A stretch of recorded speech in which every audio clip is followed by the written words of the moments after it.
আসসালামু আলাইকুম। এখন আমরা কনক্রিটের কিছু টেস্ট নিয়ে আলোচনা করব। তো এইখানে দুই ধরনের টেস্ট করা হচ্ছে। একটা হচ্ছে কম্প্রেসিভ স্ট্রেংথ টেস্ট আর একটা হচ্ছে টেনসাইল স্ট্রেংথ।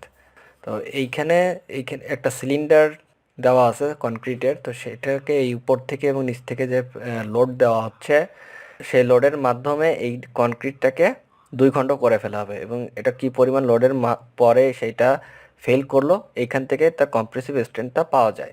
আর একটা টেস্ট হচ্ছে যে মানে ফ্লেক্সার টেস্ট। এই ফ্লেক্সার টেস্টটা কি, যে এই যে এরকম একটা কনক্রিট, সেটাকে এইখানে লোডের মাধ্যমে এটাকে ব্যান্ড করার চেষ্টা করে, এরকম বেন্ডিং অ্যাপ্লাই করা হয়, বেন্ডিং অ্যাপ্লাই করে এরকম ব্যান্ড করার চেষ্টা করে করে এর নিচের পোর্শনে যে ব্যান্ডের কত লোডের মাধ্যমে কত বেন্ডিং অ্যাপ্লাই করার পরে এই জিনিসটা নিচের পোর্শনে ক্র্যাক চলে আসলো, সেটা দিয়ে তার ফ্লেক্সার যে টেস্টটা আছে সেটা বোঝা যায়। তো এখান থেকে তার টেনসাইল স্ট্রেংথটা পাওয়া যায়।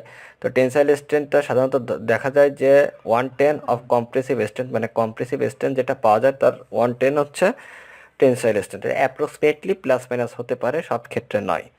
আর টেনসাইল যে স্প্লিটিং স্ট্রেংথ সেটা পাওয়া যায় হচ্ছে এই ফর্মুলার মাধ্যমে। তো এখন এইখানে আর একটা টেস্ট দেখানো হচ্ছে যে ইফেক্ট অফ প্ল্যানেট রেস্টুরেন্ট। তো এইটা হচ্ছে একটা প্ল্যানেট আর এর নিচে আর একটা প্ল্যানেট। তো এই দুইটা প্ল্যানেটের মাঝখানে হচ্ছে একটা কিউব রাখা হয়েছে কনক্রিটের। তো এখন এইটা উপর থেকে লোড অ্যাপ্লাই করা হয় এবং নিচ থেকেও লোড অ্যাপ্লাই হয়। তো এই লোড অ্যাপ্লাই হওয়ার ফলে এই কনক্রিটটা মানে কতটুকু লোডে যে ফেল করতেছে সেটা দিয়েই তার কম্প্রেসিভ স্ট্রেংথটা বোঝা যায়। এখন এখানে একটা কথা বলতেছে যে why is cube strength is higher than cylinder strength, মানে কনক্রিটের সিলিন্ডারের যে স্ট্রেংথ তার থেকে এই কিউবের স্ট্রেংথটা বেশি কেন? এর কারণ হচ্ছে এই কনক্রিটটা যখন উপরের প্লেনেট এবং নিচের এই প্লেনেটের সাথে লাগানো আছে, লাগানোর পর যখন এইখান থেকে লোডটা অ্যাপ্লাই করা হচ্ছে, তখন দেখা যায় এই কনক্রিটটা এই দুই দিকে প্রসারিত হতে থাকে। এটা খালি চোখে দেখা যায় না, মানে এটা হয় কিন্তু এটা মানে কি পরিমাণ হচ্ছে এটা কিন্তু খালি চোখে দেখা যায় না, তবে এটা দুই সাইডে প্রসারিত হতে থাকে। এখন এই দুই সাইডে যখন প্রসারিত হতে থাকে তখন দেখা যাচ্ছে যে এই যে কনক্রিটের সারফেসটা, উপরেরটা এবং নিচের এই সারফেস, এই দুই সারফেস কিন্তু এই প্লেনেটের সাথে লাগানো আছে। তো এই দিকে যেহেতু বাড়তে চাচ্ছে, তার মানে এই এই কনক্রিটের সারফেসটা এই দিকে ফোর্স দিচ্ছে এবং এটা এই দিকে ফোর্স দিচ্ছে। তো যখন এই উপরে এবং নিচে দুই দিকে ফোর্স দিচ্ছে, ফোর্স দেওয়ার ফলে এইখানে এই প্লেনেটের সাথে যেহেতু লাগানো আছে, তখন এই প্লেনেট তো আর সহজ মানে লোড অ্যাপ্লাই হচ্ছে, তাহলে এই প্লেনেট তো এটার সাথে শক্তভাবে আটকে আছে।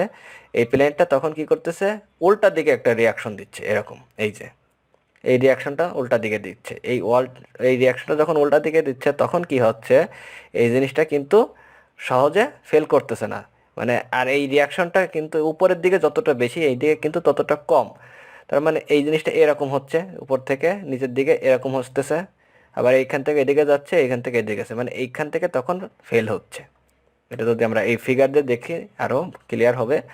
এই যে এখান থেকে এখানে লোড হচ্ছে, লোড হওয়ার পরে এখানে যেহেতু প্লেনেট এবং এই নিচে প্লেনেট লাগানো আছে, তো এখানে যখন এটা এদিক দিয়ে বের হয়ে যেতে চাচ্ছে কিন্তু উপরে প্লেনেট সেটা রেজিস্ট করতেছে, তখন এটা এইভাবে কমে যাচ্ছে, এটাও এদিক দিয়ে কমে যাচ্ছে, এই রেজিস্টের ক্ষমতা প্ল্যানেটের, যার কারণে এই দুই সাইড থেকে এখান থেকে কমে গেছে। কিন্তু সিলিন্ডারের ক্ষেত্রে যেটা দেখা যায় যে এই যে প্ল্যানেটের যে রেজিস্ট উল্টা রিয়াকশন, সেটা কিন্তু এই পোর্শনটাতে কমে আসার ফলে এইখান থেকে কিন্তু এটা বেশিরভাগই ফেল করে যায় এবং এই শুধু এতটুকুর মতোই জায়গা থেকে যেখানে এই প্লেনের যে রেস্টুরেন্ট এটা কিন্তু কাজ করে না, এই এতটুকু জায়গাতে কিন্তু এটার এদিক থেকে বেশিরভাগই কিন্তু ফেল করে। তো এইখান থেকে বোঝা যাচ্ছে যে এই কিউবের থেকে সিলিন্ডারের কম্প্রেসিভ স্ট্রেংথ কম, এবং এইভাবে যদি ফেলটা করে তাহলে কিন্তু এই কনক্রিটটা ঠিক আছে, ওকে।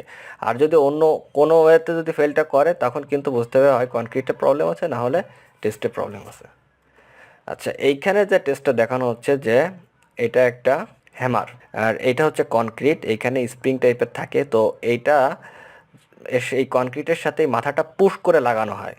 লাগানোর পরে এটা যখন মানে চালানো হয় তখন দেখা যায় যে এইটা এর সাথে মানে ইম্প্যাক্ট দেয় এবং এর সাথে যে কতবার বাউন্স ব্যাক করতেছে সেখান থেকে একটা রিডিং নেওয়া হয়।